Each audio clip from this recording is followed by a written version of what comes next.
Bienvenidos a la semana 10 de la unidad didáctica, Proyecto Ilustrador. El tema de hoy es la infografía. ¿Qué es la infografía? Una infografía es, fundamentalmente, una representación visual de la información. Los seres humanos, a diferencia de otros animales que dependen sobre todo de su olfato o de su oído para comprender el mundo, somos esencialmente visuales y esta es la razón de que resumamos y ampliemos la información constantemente con gráficos e imágenes cuando queremos que nos entiendan mejor. Usamos los medios visuales para expresar relaciones entre datos, mapas para situarnos en el espacio o iconos para condensar conceptos. Los gráficos de datos, imágenes e iconos pueden formar parte de documentos muy complejos, pero estos documentos requieren tiempo y atención, y en ocasiones necesitamos que al menos la información básica llegue a sus destinatarios. Esto es cada vez más complicado en el siglo XXI, ya que vivimos en lo que se ha llamado la era de la infoxicación. ¿Qué quiere decir infoxicación? Tal vez no hayas escuchado antes el término, pero seguro que has padecido sus consecuencias. La cantidad de información que nos llega se ha multiplicado de forma exponencial.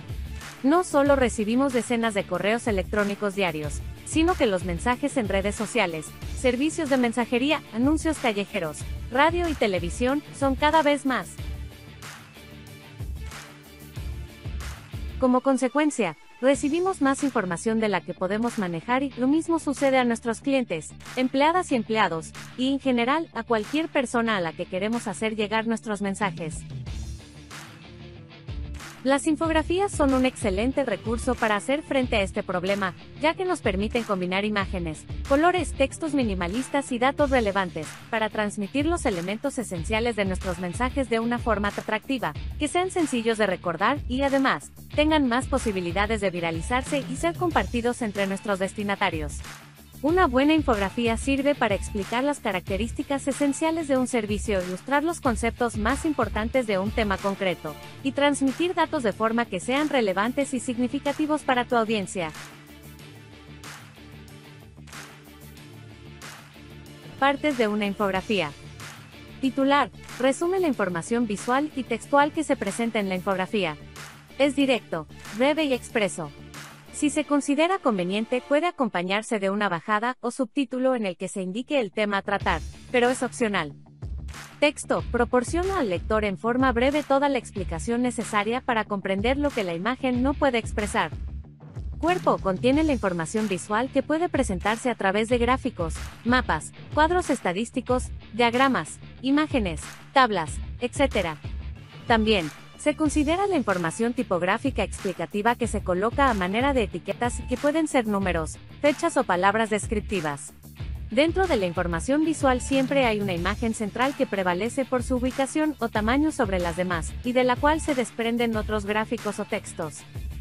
Fuente: indica de dónde se ha obtenido la información que se presenta en la infografía. Crédito: señala el nombre del autor o autores de la infografía, tanto del diseño como de la investigación. Nota: es recomendable indicar la fuente y crédito con una tipografía de menor tamaño, y en una ubicación que no distraiga la atención del lector. La anatomía de una infografía. ¿Quieres lograr una comunicación divertida y efectiva con tus usuarios? Busquemos títulos descriptivos y atractivos. Las infografías simplifican datos y los presentan de manera dinámica y atractiva. Por esta razón, coloca títulos descriptivos y atractivos. Olvida los conceptos ambiguos y en pocas palabras, deja en claro la información que deseas transmitir. Coloca datos y fuentes. Coloca los datos y fuentes de información. Si colocas porcentajes o estadísticas, asegúrese de que sean relevantes para el lector. Colores apropiados. La infografía es una herramienta visual.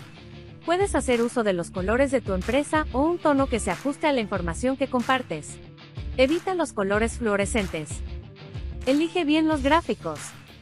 Con el texto y los colores ya tienes la mitad de tu infografía. Es momento de seleccionar los gráficos, fotografías, dibujos, imágenes, etc. Cuenta una historia. Organiza el texto y las imágenes de manera que cuenten una historia. La unión armónica del texto y las imágenes permitirá que el lector digiera la información con mayor facilidad. Palabras clave. Resaltar las palabras o conceptos clave. Aprovecha el factor visual para darles un color especial. Recuerda que el objetivo es que el lector recuerde la información. Tipos de infografía. Infografía informativa. Suele utilizarse para presentar conceptos, productos, eventos o noticias, con el fin de comunicar e informar al usuario. Su uso es muy práctico cuando queremos compartir datos concretos sobre un tema específico. Infografía de procesos o secuencial. Muestra los pasos a seguir en la ejecución de procesos, metodologías o cadena de tareas. Es perfecta para desarrollar instrucciones creativas y concisas. Infografía geográfica. Muy útil cuando se trata de ubicar en un espacio geográfico concreto diferentes hechos históricos o datos relativos a dicho territorio. Infografía cronológica. La explicación gráfica de hitos importantes a través de una línea de tiempo en formato infografía es la mejor manera de aprender estos acontecimientos. Infografía comparativa. Es uno de los tipos más preferidos de las infografías. La comparación de dos conceptos, procesos, productos, empresas, usuarios, etc. para marcar las diferencias y similitudes que el usuario debe visualizar. Infografía jerárquica. Se trata de un tipo de infografía que presenta la información ordenada por niveles de mayor a menor o viceversa. En ellas es muy común el uso de gráficos que vienen a mostrar este orden jerárquico.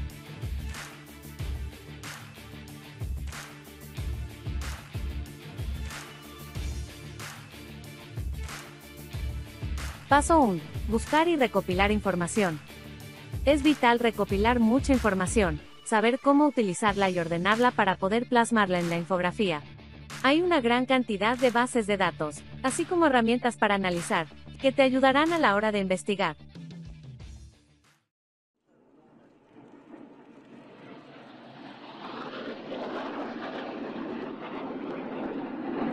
Hola entusiastas de la aviación, les saluda Sky. Lockheed F-117 Nighthawk, bombardero táctico estadounidense desarrollado por Lockheed Martin a finales de los años 70, es el primer avión operativo basado en la tecnología stealth o furtiva. La posibilidad de crear una aeronave de combate que fuera invisible a los radares enemigos era el sueño de todas las fuerzas aéreas desde que se inventaron los localizadores de defensa aérea. Incluso durante la Segunda Guerra Mundial, los diseñadores de aviones alemanes intentaron hacer que sus bombarderos y cazas fueran invisibles. Estos trabajos continuaron después de la guerra en el marco de varias investigaciones. En la década de los 60, algunas tecnologías se usaron activamente en el proyecto del avión de reconocimiento de alta velocidad SR-71 Blackbird.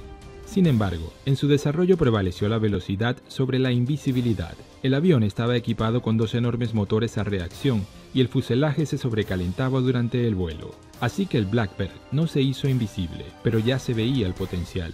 Tras una solicitud del Pentágono, en 1975 la Agencia de Proyectos de Investigación Avanzados de Defensa, DARPA, y la compañía Lockheed Martin comenzaron el desarrollo de un nuevo proyecto llamado Hive Blue, cuyo propósito era crear aplicaciones prácticas para la tecnología stealth en futuras aeronaves. En 1977, el prototipo creado por el Centro de Investigación ScanWorks alzó su primer vuelo. Esto fue todo un éxito. El Pentágono formó un comité especial llamado XCOM, cuya misión era desarrollar una tecnología stealth hasta el nivel de tener aplicaciones militares prácticas.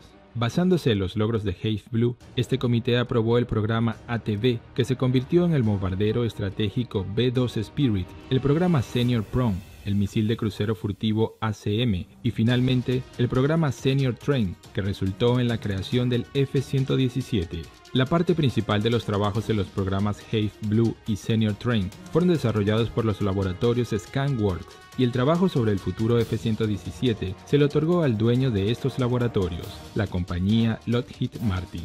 Todos los trabajos eran ultra secretos. Prueba de ello es el nombre que se le dio al avión, F-117. La sigla F se suele otorgar a los cazas, mientras que para los bombarderos está la V.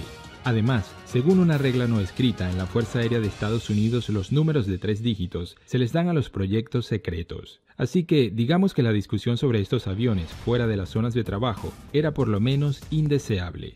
El diseño de la aeronave está basado en la tecnología Stealth. El propio avión está construido en la configuración de un ala volante con una cola en V. Unas alas de flecha y un borde de ataque afilado son muy inusuales para un avión subsónico. El perfil del ala del F-117 está compuesto por líneas rectas. El fuselaje está formado por paneles planos y triangulares. Estos están posicionados de tal modo que reflejan las ondas electromagnéticas lejos de los radares enemigos. Las tomas de aire plana están ubicadas sobre las alas a ambos lados del fuselaje. Tienen unas particiones especiales hechas de materiales radioabsorbentes. Parte del aire frío que entra se separa dentro de ellas, pasa sobre los motores y sale por las toberas planas encubiertas por el ala y recubiertas por paneles cerámicos que absorben el calor.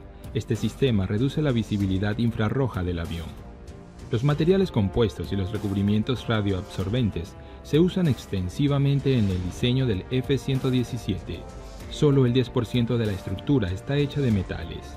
Así se logró una sección equivalente de radar de entre 0,01 y 0,025 metros cuadrados, lo cual es mucho menor a los indicadores de los aviones convencionales de tamaño similar. Cabe destacar que la gran furtividad se paga con unas bajas prestaciones de vuelo. El avión es muy difícil de controlar. Se creó un complejo sistema digital de a bordo solo para poder mantener la estabilidad del F-117 en el aire. Naturalmente, en el caso de que el F-117 sea detectado visualmente por un caza enemigo, está condenado. La velocidad y maniobrabilidad de este avión son mucho peores que las de los cazas modernos. Además, las formas del fuselaje excluyen por completo la posibilidad de romper la barrera del sonido. Sin embargo, al criticar al Nighthawk, uno debe tener en mente que el F-117 es un bombardero táctico, no un caza. No fue diseñado para las maniobras del combate aéreo. El compartimento de armas tiene dos secciones con un sistema de sujeción retraíble. El armamento típico consiste de dos bombas guiadas de diferentes tipos, GBU-10, GBU-12, GBU-27 o GBU-31JDAM. El F-117 también es capaz de emplear armas nucleares, la B-61, una bomba nuclear de 340 kilotones. Todos los F-117 operativos se fabricaron en la modificación F-117A. En total, para el año 1990 se entregaron 64 unidades a la Fuerza Aérea de Estados Unidos. La existencia del F-117 fue oficialmente reconocida en noviembre de 1988, cuando el Pentágono dio una rueda de prensa en la que describió la historia de su creación y mostró una foto borrosa. La primera aparición pública de dos F-117 ocurrió en abril de 1990. Luego, el avión se mostró en el Salón Aeronáutico de París en 1991, tras la Operación Tormenta del Desierto en Irak. Durante la historia operativa del F-117, según los datos oficiales, se perdieron 7 aviones, 6 de ellos en accidentes y uno fue derribado durante la guerra en Yugoslavia. En total, los Nighthawk participaron en 5 operaciones militares de Estados Unidos, incluidas la invasión de Estados Unidos a Panamá en 1989, la Operación Tormenta del Desierto, la Guerra del Golfo Pérsico en 1991, la Operación Zorro del Desierto, también en Irak en 1998, la Operación de la OTAN en Yugoslavia en 1999 y finalmente la Guerra en Irak en 2003.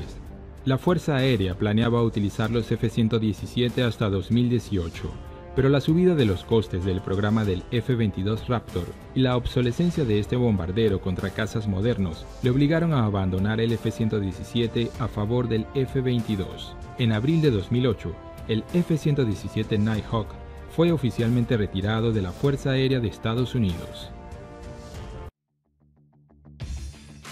Paso 2. Storyboard de la información.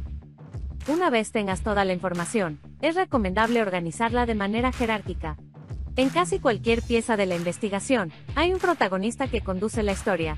Una vez que lo encuentres, la organización de la información será más clara.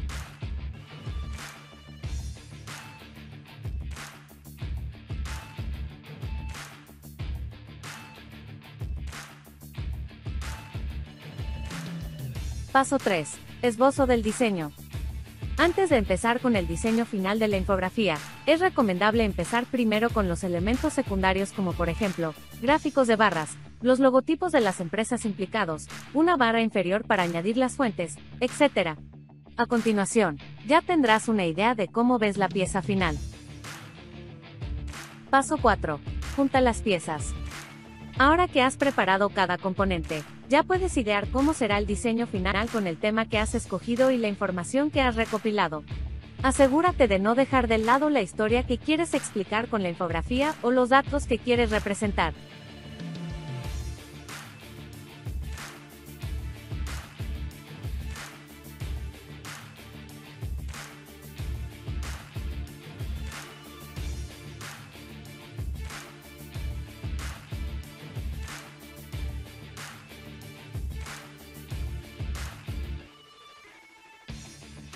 Paso 5. Promociónalo. Las infografías están hechas para ser compartidas. Aparte de promocionarlo en tu blog personal /corporativo, Facebook, Twitter, Instagram o Pinterest son las mejores plataformas para compartirlo, sobre todo esta última. Consejos para diseñar tus infografías. Además de seguir los pasos de cómo diseñar infografías, te aconsejamos que utilices los siguientes consejos para mejorar el resultado. Antes de comenzar a diseñar la infografía, planifica y organiza el contenido para tener un recurso fluido, creando una historia visual. Analiza los recursos visuales que más se adapten a la información. Si se trata de infografías corporativas, trata de usar colores corporativos para crear al usuario un sentimiento de comunidad. Si no encuentras inspiración, busca y analiza otros diseños de infografías. Cita las fuentes utilizadas y firma las infografías para darle autenticidad al contenido.